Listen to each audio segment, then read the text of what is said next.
go to business news now with Kim Savage, who's joined me in the Auckland studio. Hi, Kim. Hi, Lisa. Hey, housing prices. So, this is a bit of a roller coaster, really, but you're saying we're getting information that they're picked to rise, the house prices in the next 12 months? Isn't this always the question, is now a good time to buy? Will it be a good time to buy in 12 months? Should I sell my house? And I'm going to tell you, I'm not going to provide any of those answers today.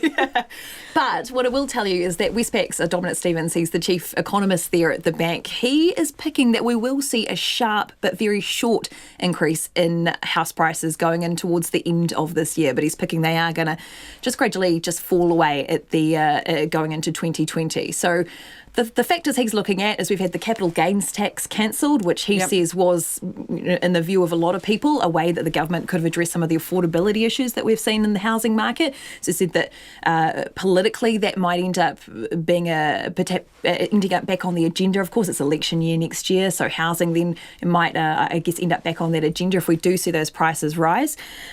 He is saying that what we might see is inflation going from around 2% up to 7%. So to put that in perspective, it's not quite what we saw in 2016 where we saw that inflation rate hit 16%. So we're not talking about a dramatic sharp rise like we saw in 2016, but still, a reasonable rise there. And particularly given we've seen house prices slow, particularly in the main centres in the last sort of, 6 to 12 months or so, although the regions are still racing ahead.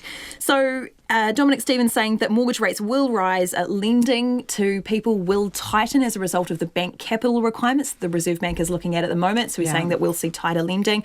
And so these are some of the factors at play. Interesting. And speaking of price drops, now oil has hit a near 5-month low.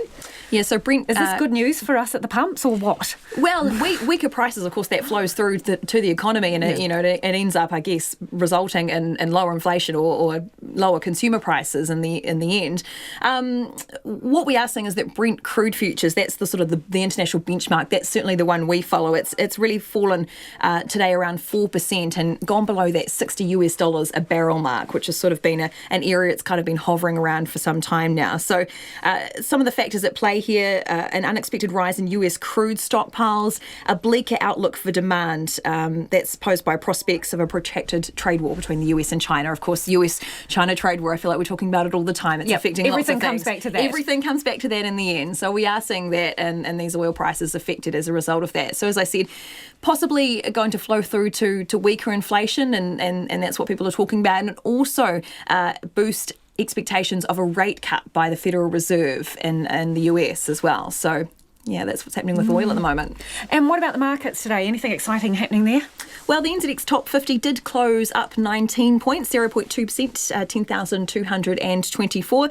New Zealand dollar at 65.7 against the US and 95.2 Australian, 58.1 British pence. 58? 51.8, sorry. 51.8. Numbers are on the wrong way there. Brent crude oil, as we were talking about just before, it has come back up slightly, so now just above that $60 US a barrel mark.